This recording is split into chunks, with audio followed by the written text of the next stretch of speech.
Daniel capítulo 6.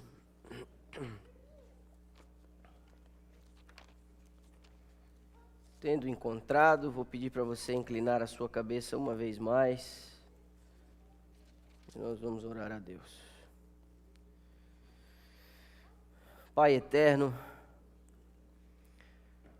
estamos com a Tua palavra aberta diante de nós e neste momento, com humildade, pedimos, nos ajuda e nos orienta. Este é um episódio antigo, muito conhecido, mas é possível que o Senhor queira nos inspirar e nos ensinar de um modo novo nesta manhã de sábado. Então nós nos aproximamos do Senhor, os nossos olhares estão voltados à prática da oração no dia de hoje. E como é bom poder falar com o Senhor sem pegar fila, sem pegar senha, entendendo que o Senhor tem prazer em ouvir as nossas orações. Nós não merecemos tamanha honra. As nossas palavras são confusas, o nosso raciocínio é limitado. Mas as nossas orações chegam ao trono do soberano, nos méritos do nosso Salvador. Ele traduz em sua justiça as nossas palavras falhas. E por isso nós temos confiança de sermos ouvidos. Então, por favor, agora que Tua palavra faça o que ela se propôs a fazer, que é mudar, transformar o nosso coração. Nós te pedimos em nome de Jesus. Amém, Pai. Daniel capítulo 6, acompanhe comigo a leitura a partir do primeiro verso. Dario decidiu constituir 120 sátrapas para que administrassem todo o seu reino. Sobre eles colocou 3 presidentes, dos quais Daniel era um, aos quais esses sátrapas deveriam prestar contas, para que o rei não tivesse nenhum prejuízo. Então o mesmo Daniel, verso 3, se destacou entre os demais presidentes e sátrapas, porque nele havia um espírito excelente. O rei até pensava em colocá-lo sobre todo o reino. Então os presidentes e os sátrapas começaram a procurar um pretexto relacionado com a administração do reino para poderem acusar Daniel. Mas não conseguiram encontrar esse pretexto, nem culpa alguma, porque ele era fiel e não se achava nele nenhum erro, nem culpa. Então esses homens disseram, verso 5, nunca acharemos um pretexto para acusar esse Daniel, a menos que o procuremos algo relacionado com a lei do Deus que ele adora. Desculpem. Verso 6. Então esses presidentes e sátrapas foram juntos falar com o rei e disseram, que o rei Dário viva eternamente. Todos os presidentes do reino, os prefeitos, os sátrapas, conselheiros, governadores, concordaram que o rei baixe um decreto e sancione o interdito, ordenando que todo aquele que nos próximos 30 dias fizer um pedido a qualquer deus ou a qualquer homem, a não ser ao Senhor, o rei, seja jogado na cova dos leões. Portanto, ó rei, sancione o interdito e assine o documento para que não seja mudado, segundo a lei dos medos e dos persas, que não pode ser revogada. E assim o rei Dário assinou o documento e o interdito. Quando Daniel soube que o documento tinha sido assinado, voltou para casa. Em seu quarto, no andar de cima, as janelas abriam para o lado de Jerusalém. 3 vezes por dia ele se punha de joelhos, orava, dava graças diante do seu Deus, como era o seu costume. Então aqueles homens foram juntos até a casa de Daniel e o encontraram orando e fazendo súplicas diante do seu Deus. Depois se apresentaram ao rei para falar a respeito do interdito real. Perguntaram ao rei, não é verdade que o Senhor assinou o interdito ordenando no espaço de 30 dias, que todo homem que fizesse um pedido a qualquer deus, a qualquer homem, a não ser o Senhor, ó rei, fosse jogado na cova dos leões? O rei respondeu, sim. O interdito está em vigor, segundo a lei dos medos e dos persas, que não pode ser revogada. Então eles disseram ao rei, verso 13, esse Daniel, que é dos exilados de Judá, faz pouco caso do Senhor, ó rei, e do interdito que o Senhor assinou. 3 vezes por dia ele faz a sua oração.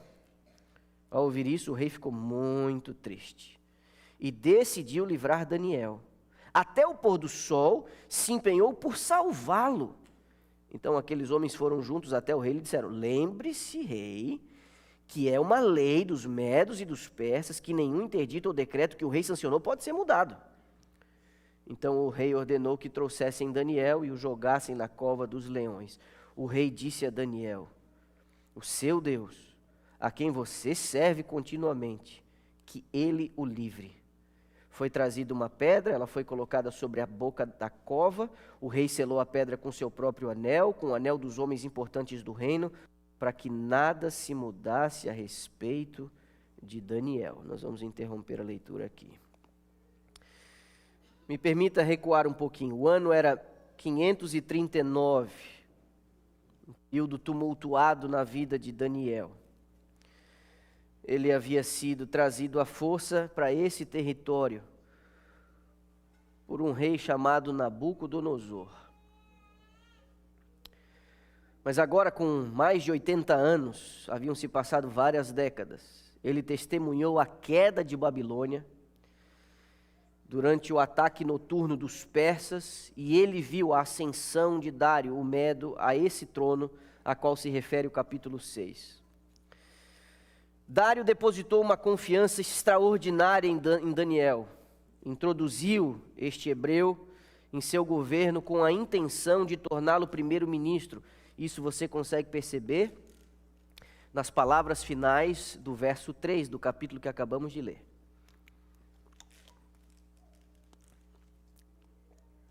Só que houve uma contenda política. E ela, por causa dessa intenção do rei, uma intenção que parecia clara para os demais, Daniel quase perdeu a sua vida. Quando os homens não reconhecem os seus erros, quando os homens não reprimem as suas tendências pecaminosas, ouça-me, os homens se tornam instrumentos de Satanás, estejam eles conscientes disso ou não. Pilatos e Herodes não fizeram um pacto com Satanás para condenar o nosso Senhor. Eles não foram num quartinho escuro e fizeram um pacto com o diabo, vamos matar agora o Filho de Deus. Não. Eles apenas foram vencidos por suas ambições e conveniências pessoais. Os colegas de trabalho de Daniel, eles tinham as suas motivações. Ódio, inveja, ciúme contra esse exilado hebreu serviu aos interesses de um inimigo oculto. E sabendo da sua boa relação com o rei, esses conspiradores armaram uma cilada contra Daniel. Você viu o relato. Eles investigaram, puxaram a ficha dele, levantaram o cadastro dele, consultaram o CPF dele, quebraram o sigilo bancário dele.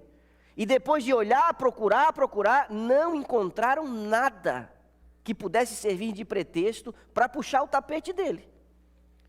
Então, eles entenderam que a única chance seria mexer com a religião dele. Isso ficou claro para o rei Dario, que tentou reverter a situação até o pôr do sol, mas como você viu, sem sucesso. Mas essa situação extrema, registrada no capítulo 6, que a gente gosta de contar para as crianças, ela acabaria servindo de estímulo, de grande estímulo para o povo de Deus ao longo de todas as eras subsequentes. E essa história já tem sido contada há mais de 2.500 anos. Essa história revelaria ao leitor bíblico a forma de Satanás operar, ao mesmo tempo que poderia fortalecer a confiança dos fiéis sobre a soberania e o poder do Senhor. Mas nessa manhã, eu queria convidar você a não se iludir com a aparente simplicidade desse relato. Há mais nele do que normalmente a gente consegue captar numa leitura superficial. Do que realmente se trata esse episódio antigo? Toda essa tensão registrada no capítulo 6 seria apenas por conta de um hábito de comunhão? Isso teria a ver apenas com uma disciplina espiritual? É lógico, nós sabemos que o inimigo das almas fica muito contrariado quando os filhos de Deus oram. E eu queria convidar você a considerar 2 pensamentos da inspiração. O primeiro está em O Grande Conflito, página 519. Satanás bem sabe que todos quantos ele puder levar a negligenciar a oração e o exame das Escrituras serão vencidos por seus ataques.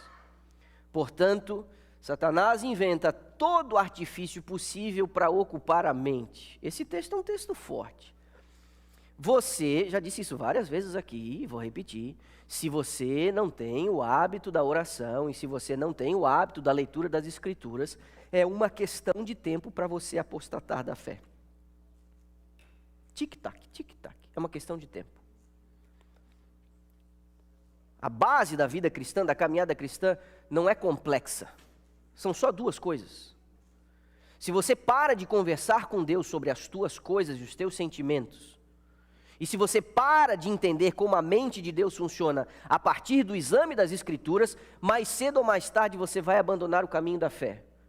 Ou você pode até permanecer com seu nome na igreja e comungando com a igreja, mas você vai ser um atraso a ela. Deixou de orar e deixou de ler a Bíblia, você vai se tornar um problema. Para os outros e para si mesmo. Questão de tempo. Olha o próximo texto. Satanás, esse é bonito, viu? Satanás não suporta que nós apelemos para o seu poderoso rival. Pois Satanás teme e treme diante de sua força e majestade. Olha aqui. Ao som da fervorosa oração, todo o exército de Satanás, que diz aí? Treme. Meus irmãos, olhem para mim.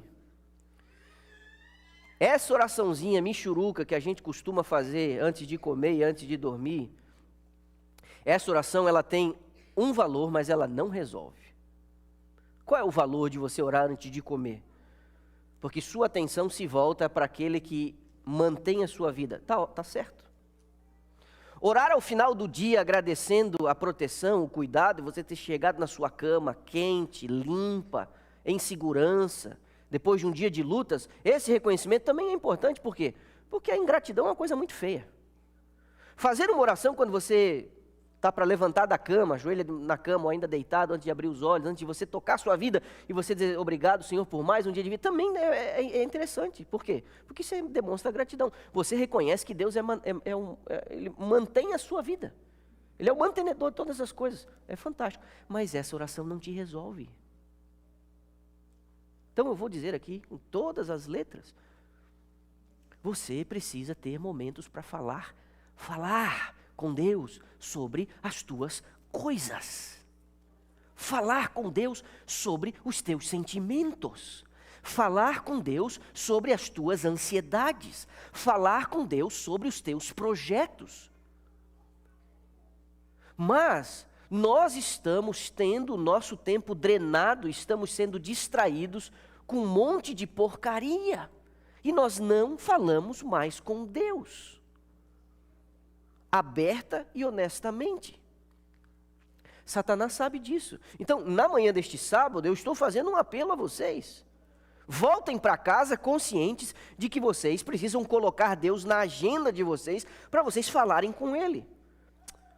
Gente, quando aparece alguém importante na família, ou um ex-colega de turma, lá da escola, que ficou rico, famoso, que está num cargo importante em algum lugar, fazendo alguma coisa, a gente adora criar uma relação para dizer que a gente conhece ou é conhecido por uma pessoa importante.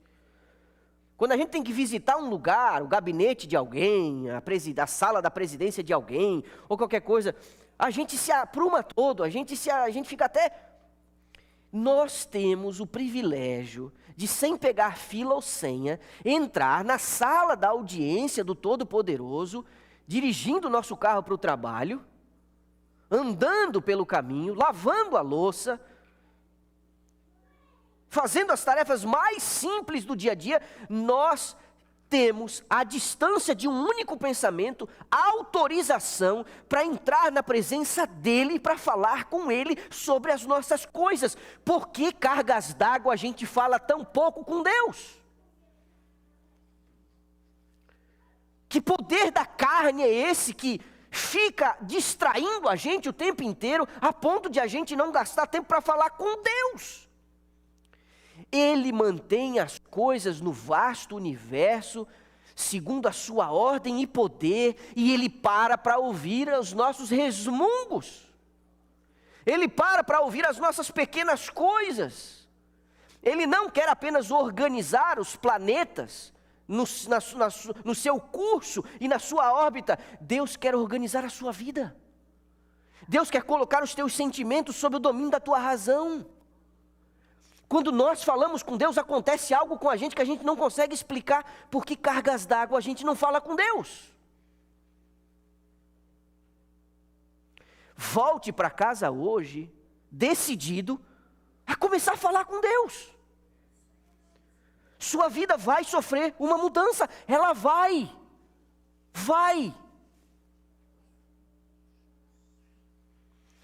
Por que o exame das Escrituras é importante na prática da oração? Porque nas Escrituras a gente começa a entender que o que a gente fala com Deus, muitas coisas estão completamente equivocadas. Então, na leitura das Escrituras, Deus equaciona a pauta para a gente conversar com Ele. Porque Deus, na sua paciência, ouve um monte de coisa que não tem nada a ver. Por quê? Porque nós conhecemos pouco a Deus. Aí, ao ler as Escrituras, a nossa mente começa a entender como Deus opera. E quando a gente entende como Deus opera, como Ele age, como Ele faz, as nossas orações começam a sofrer alterações. Aí você ora de um outro jeito. Aí a coisa começa a ficar bom.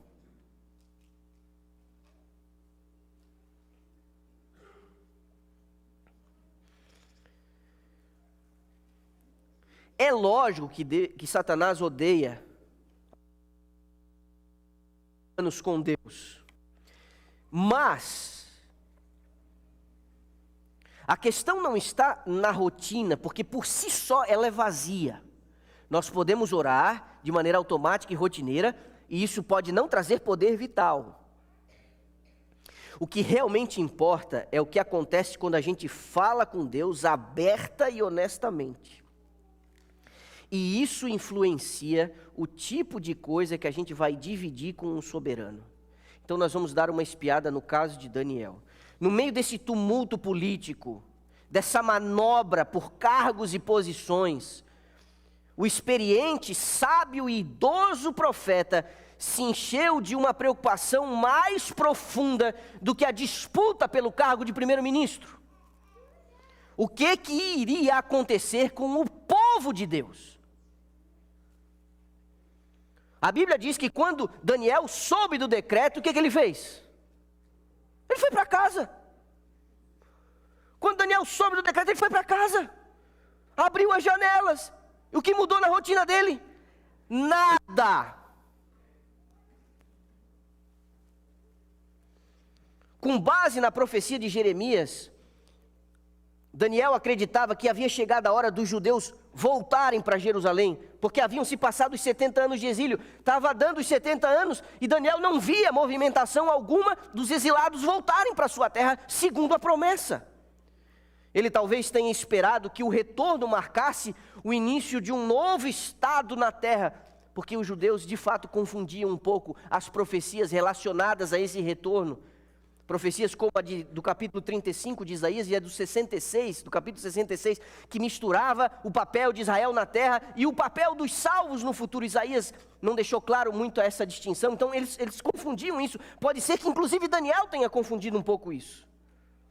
No entanto, as suas próprias visões, ao longo das décadas anteriores, indicavam uma sucessão de impérios opressores, culminando com um poder maligno que ia pisar os santos, que ia pisar no santuário, antes de Deus estabelecer o seu reino e restaurar o santuário. Então, para o envelhecido Daniel, que esperava ansiosamente a restauração rápida do seu povo, da cidade, do santuário, isso poderia ser para ele uma amarga decepção. E ele tinha motivos para pensar que o cativeiro de 70 anos poderia ser prolongado devido aos pecados do povo. Sem levar em conta o contexto de todo o livro, a gente pode ser levado a pensar que o grande problema de Daniel, no capítulo 6, tenha sido esse decreto escrito às pressas, fruto de uma conspiração, motivado pelo ciúme apenas por suas práticas religiosas. Ele tem o hábito de orar 3 vezes por dia com as janelas abertas. Não. Esse não era o maior problema de Daniel. O maior problema desse servo de Deus era que o seu povo ainda não havia voltado para casa.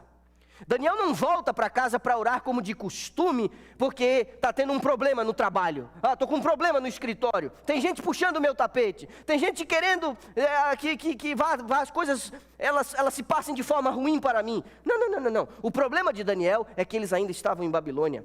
Isso era o que apertava o coração de Daniel. A intriga política no trabalho, no ambiente de trabalho, isso para ele era um problema secundário. Daniel não perde o sono por causa de problema de trabalho. O problema de Daniel, a angústia, o seu coração apertado, é porque os exilados ainda habitavam num país distante e a promessa dizia que eles tinham que voltar para Jerusalém. Você pode reparar a postura coerente dele. No capítulo 2, Nabucodonosor tenta encher a bola de Daniel e diz: Daniel, ninguém é sábio como tu. E ele, Daniel, ele simplesmente não se ilude com isso e ele diz: isso não está, poder não está em mim, não está em ninguém, mas há um Deus no céu. Isso é ele novinho, lá no capítulo 2. No capítulo 5, o neto de Nabucodonosor promete honras e riquezas se ele desvendasse a escrita na parede. E Daniel olha para ele e fala assim: teus presentes fiquem contigo. Daniel era um cara importante, mas ele não se iludia com as coisas daqui. Vamos fazer uma interrupção para a gente orar. Deu o horário da oração do 12h30. Então, feche seus olhos, por favor. Pai amado, o Senhor ouve as nossas orações. E nesse momento eu oro para que o Senhor desperte em nós a necessidade de orarmos ao Senhor. Às vezes, as crises agudas nos colocam de joelhos, mas não precisa ser assim, Senhor. Nós podemos incorporar o diálogo contigo no nosso dia a dia, sem que haja um motivo desesperador para isso. Nós queremos aprender a te amar, nós queremos aprender a apreciar os momentos contigo, e nós queremos aprender a falar contigo. Então, por favor, todas as vezes que nós invocarmos o teu nome, que o nosso coração se envolva com uma paz e que a gente reconheça isso de tal forma que a gente aguarde o próximo momento para voltar a falar com o Senhor. Ouve nossa oração nesse momento, eu te peço, em nome de Jesus. Amém. Daniel, muito semelhante a José, não se iludia com as coisas daqui. Com todo o prestígio que ele tinha, sendo um homem importante, nos 2 impérios, é admirável que as suas maiores energias estavam direcionadas às coisas do reino de Deus. Não é à toa que no capítulo 9, quando um anjo vem falar com ele, o anjo diz assim: você é muito amado lá em cima. Não é à toa. Mas a tentativa de impedir Daniel de orar não tinha que ver apenas com a sua rotina de comunhão, a sua rotina espiritual, mas com o tipo de conversa que ele andava tendo com Deus. A oração que Satanás tenta impedir ele de orar no capítulo 6 é a oração que foi registrada no capítulo 9. Repare na cronologia, você tem a sua Bíblia aí aberta diante de si. Se você observar a referência histórica do verso 1 do capítulo 7, aquele capítulo da visão dos animais, Daniel diz assim, no primeiro ano do rei Belsazar. Esse aqui é um rei babilônico, neto de Nabucodonosor. Olha agora a visão do capítulo 8, verso 1 do capítulo 8, no terceiro ano do rei Belsazar. Então olha aqui para mim, o capítulo 7 e o capítulo 8 se dá no período da Babilônia, mas o capítulo 6 e o capítulo 9 já se dá no período do Império Medo-Persa. De alguma forma, o capítulo 7 e 8 foram colocados entre o 6 e o 9, mas não por ordem cronológica, por alguma razão temática.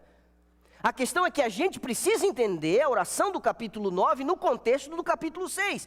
A oração que Satanás tenta impedir é a oração registrada no capítulo 9. Que oração foi essa? Que oração foi essa? Repare os primeiros 3 versos do capítulo 9. Repare a referência de tempo aqui. No primeiro ano do reinado de Dário, ou Dario.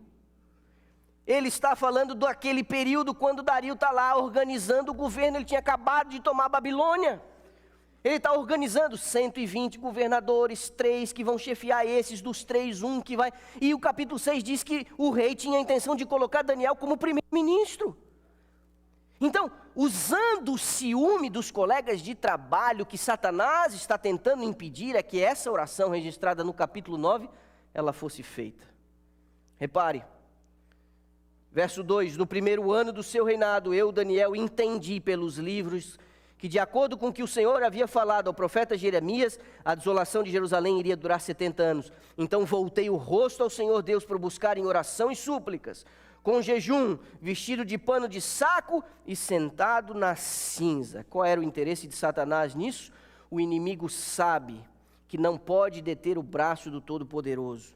Mas o inimigo tem se tornado muito eficiente em deslocar as pessoas do caminho da salvação. Se ele conseguir distrair ou intimidar você, Satanás será bem sucedido em fazê-lo desconfiar das promessas de Deus, ou pelo menos fazer você ignorá-las. E Daniel, nesse momento, era uma ameaça aos planos de Satanás, e Daniel precisava ser detido. Daniel não podia orar desse jeito, e Daniel não podia falar com Deus essas coisas. O inimigo sabia disso. Repare, na sequência dos versos 4 a 19 de Daniel, você vê ele derramando a sua alma. Essa é uma oração belíssima que eu sugiro que você hoje, quem sabe no seu culto de pôr do sol ou antes de dormir, faça a leitura dessa oração que está registrado na sequência. É uma oração belíssima. Uma pessoa que ora é um perigo aos olhos de Satanás.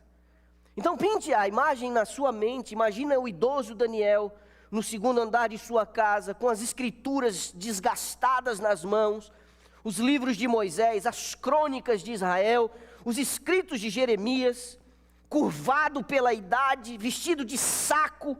Daniel abre um pergaminho com a profecia de Jeremias, ele se ajoelha diante da janela oeste, de frente para Jerusalém, e ele ora diariamente no momento dos sacrifícios da manhã e da noite, bem como ao meio-dia. Essa não é uma oração displicente. Daniel se prepara para orar. Ele vai entrar na presença de Deus debruçado nas escrituras, com o seu dedo em riste nos pergaminhos. Ele pega Deus na palavra. Ele sabe o que falar com Deus, porque ele sabe o que Deus falou para o seu povo. Não é um assunto vago. Não é apenas ele entrando na presença de Deus dizendo: Senhor, olha o que estão tentando fazer comigo lá no trabalho.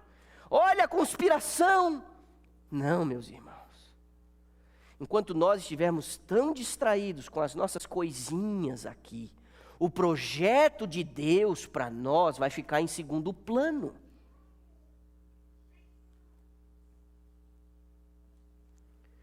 Enquanto você achar que o seu problema ainda é ter um emprego melhor, enquanto você ainda achar que o seu problema é sair do aluguel, enquanto você achar que o seu problema é se preparar melhor para a aposentadoria, juntar um pouco mais de dinheiro, educar os seus filhos, dar uma boa faculdade para eles, enquanto você achar que o seu problema ainda é o reumatismo, ou é a diabetes, ou é a pressão alta, e você colocar toda a sua energia nesses problemas daqui, esquecendo-se do grande projeto que Deus tem para a sua vida, que é levar você para Jerusalém, as suas orações, elas cumprirão apenas uma parte do papel delas.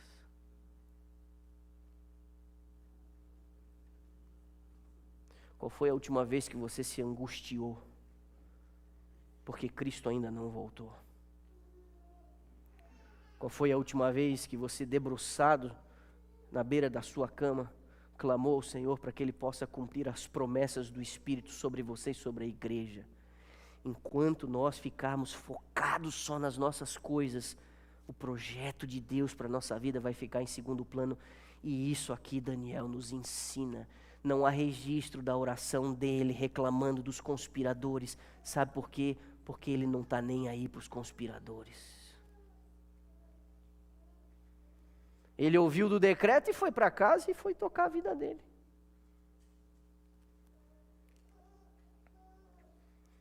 Daniel está familiarizado com Deus pela revelação. Então o que Daniel faz? Daniel confessa os seus pecados e os pecados do povo.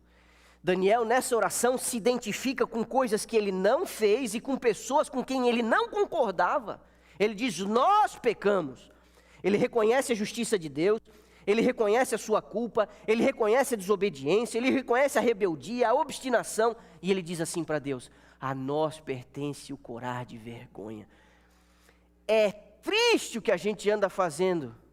Ser um homem íntegro, mas ele se identifica com o povo. Ele diz: não te obedecemos, não andamos nos teus caminhos. Ele reconhece, ninguém é inocente aqui. Os nossos reis pecaram, os nossos príncipes pecaram, os nossos pais pecaram, o povo pecou, a nós pertence apenas o corar de vergonha. Daniel reconhece a justiça de Deus, a misericórdia de Deus, as suas promessas, o seu incomparável poder. Um homem que anda com Deus sabe exatamente o que tem que dizer a Ele. Um homem que conhece a Deus sabe o que convém e o que não convém dizer a Deus. Então Daniel ora pelo cumprimento de uma promessa incondicional. Opa, espera aí. Deus tinha se empenhado nisso e Deus tinha dado as garantias. A profecia de Jeremias não era: olha, se vocês se comportarem daqui para frente, eu vou trazer vocês de novo para Jerusalém. Não. Deus disse que Ele ia trazer depois de um determinado período. Era uma profecia incondicional. Mas por que uma oração precisa ser feita para uma promessa incondicional? Nós precisamos entender que, embora incondicional, existem coisas que só vêm em resposta à oração. Deus não esqueceu o seu povo, mesmo quando eles estavam lá cativos em Babilônia. Deus planejava dar a eles um novo começo, um novo propósito, transformá-los em novas pessoas. E nesses tempos de profunda aflição, por mais que parecesse que Deus havia esquecido o seu povo, Ele não o fez. E pode ser que Deus também esteja num momento da sua vida que Ele queira dar um novo começo a você, com Ele no centro desse novo momento. De acordo com o sábio plano de Deus, o seu povo deveria ter esperança em um futuro. E esse povo precisava confiar nele. Mas é lógico que o inimigo não deixaria barato. A cova dos leões foi uma tentativa de interromper a comunicação entre Deus e o seu mensageiro. E nós não devemos esquecer que, embora violento e intimidador, a atuação de Satanás, ela é restrita. Sem o consentimento próprio, ninguém poderá ser vencido por Satanás. O tentador não tem poder para governar a vontade ou forçar a alma a pecar. Pode angustiar, mas não contaminar. Pode causar agonia, mas não a desonra. A última palavra em relação à sua vida é sua. Sua. Você precisa assumir as responsabilidades da sua vida. Você. Não tente terceirizar aquilo que é você que tem que fazer. Não faça isso. Não venha botar culpa na educação que o teu pai e a tua mãe deram a você como desculpa para dizer: eu sou assim porque meu pai e a minha mãe me educaram assim. Não bote culpa na sociedade, das oportunidades que você, quem sabe, não teve, dos amigos que te abandonaram, do esposo que foi violento ou da mulher que não parava de reclamar. Não ponha a culpa nos outros. O seu destino final é responsabilidade sua. Sua. E o evangelho que chegou a mim e a você, este evangelho, ele é poderoso em si mesmo para fazer a gente engolir com caroço e tudo que a vida fez com a gente. O evangelho é poderoso para transformar você, independente dos abusos, da violência e dos traumas, o evangelho é poderoso. E Deus restringiu, inclusive, a influência de Satanás, para que no final das contas, ele tivesse um limite, até ali ele vai, a palavra final é sua. A tentação foi forte demais, a pressão foi forte demais, a última palavra é sua. Ora, ele orava virado para Jerusalém, que tal por 30 dias orar com as janelas fechadas? Deus não ouve mesmo assim, porque tem que abrir as janelas. Sutil, não? Muito parecido com o que aconteceu no capítulo 3, ajoelhem diante da estátua. Deus conhece o meu coração, vou amarrar os cadastros na hora que a banda tocar. Não faz o menor sentido, você vai querer enganar quem? É de janela aberta que se ora e é de janela aberta que ele orou. Por quê? Ele não mudaria. Satanás tentou impedir, mas havia uma restrição. Sem conseguir contaminar a alma desse velho intercessor, então Satanás parte para a violência. E como de costume, ele apela para a força do poder civil. Esse é o padrão. Se ele não puder enganar, ele vai tentar intimidar. Eu quero que você conheça essa senhora aqui. Não sei quantos a reconhecem.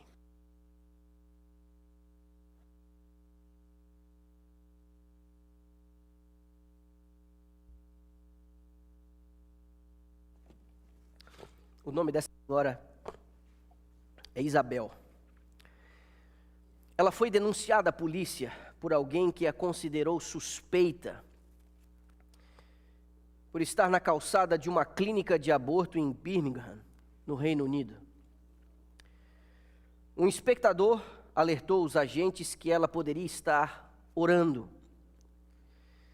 De acordo com a Aliança em Defesa da Liberdade no Reino Unido, as autoridades de Birmingham estabeleceram zonas de censura perto de clínicas de aborto legalizadas. Isso tornaria ilegal que as pessoas se comportassem desaprovando ou aprovando o procedimento. E foram consideradas ilícitas manifestações por meios gráficos, verbais ou escritos, por oração ou aconselhamento. Um vídeo circula na internet mostrando essa mulher parada silenciosamente numa calçada do outro lado da rua, apenas parada, orando aqui em sua mente, enquanto os policiais a abordam. De acordo com o New York Post, um oficial a questiona: você está orando? Ela responde: eu posso estar orando em minha cabeça, sim. O policial então pergunta se ela estaria disposta a ir à delegacia para que fosse interrogada sobre as suas ações. E ela disse: se eu puder escolher, eu não vou. Então o agente disse: você está presa. Isabel, que dirige a Marcha pela Vida no Reino Unido, agora responde a 4 acusações de descumprimento de uma ordem de proteção ao espaço público. É mole, não? Satanás ameaça a liberdade de consciência. Antes do retorno do nosso Senhor, Ele reunirá toda a sua força para evitar o inevitável. Mas ainda assim Ele vai tentar. Os que clamam pelo cumprimento da promessa vão enfrentar a oposição de Satanás. Existem 2 profecias incondicionais que despertam a imediata oposição de Satanás. Ele fica doido. Se você resolver orar por isso, é só esperar e vai vir encrenca. A volta de Jesus e o derramamento do Espírito Santo. Esses são temas caros para Deus. E quando nós manifestamos interesse pela volta de Jesus e pelo derramamento do Espírito que vai assinalar os momentos prévios desse retorno, o adversário passará a rugir, nas palavras de Pedro, andando em derredor, rugindo como um leão, buscando a quem possa tragar. Nós já vimos esse filme antes. A história de Daniel nos garante que a força e o ódio do inimigo serão reprimidos pelo anjo do Senhor. Mas fica tranquilo, você pode estar ouvindo o rugido, sentindo o cheiro do bafo do adversário, mas você estará em boa companhia. O rei não conseguiu dormir aquela noite, ele tinha uma afeição natural por Daniel. E olha a fé deste camarada. Ele já devia ter recebido algum tipo de estudo bíblico, não é possível. Porque como alguém sobreviveria à cova dos leões? E ele levanta muito cedo, pede para que a pedra seja removida e grita lá de fora: Daniel, servo do Deus Altíssimo. É um rei pagão. Por um acaso, o teu Deus poderia ter te livrado dessa? O velhinho lá de dentro, com mais de 80. Sim, o anjo fechou a boca dos leões. Teve a companhia de um ser celestial durante aquela madrugada. Passe a orar, se preparando para a volta de Jesus. Passe a orar, rogando para que Ele conceda a você o Espírito. Você vai atrair a atenção. Você vai contar com a presença do anjo ao seu lado. O que essas orações têm de especial? Deus precisaria ser lembrado de suas promessas. Deus precisaria do nosso conselho ou orientação em como proceder em relação a alguns desses temas? É lógico que não. Mas quando nós falamos com Deus sobre as suas promessas, nós nos colocamos numa condição de entender melhor essas promessas e de receber essas promessas. E a minha pergunta para você é: como andam as suas orações? Elas provocam alguma reação no mundo espiritual? Ou você está na velha ladainha de sempre, naquelas vãs repetições? Teríamos aprendido alguma coisa com Daniel na manhã deste sábado? Primeiro, seja honesto quando você for falar com Deus. Não dissimule quem você é. Não tenta passar uma maquiagem e parecer mais belo do que normalmente você é. Vá de peito aberto quando você for falar com Deus. Não dissimule. Confesse os seus pecados e reclame as promessas do Todo-Poderoso. Feche seus olhos, vamos orar. Pai amado, muito obrigado por tua paciência. Muito obrigado por tua longanimidade e por tua misericórdia. Nos perdoa, Senhor, o nosso atrevimento de querer tocar a vida como se o Senhor não estivesse aí e não estivesse interessado em nós. Nos perdoa porque, de forma egoísta, às vezes a gente se volta para o Senhor, como se o Senhor fosse uma espécie de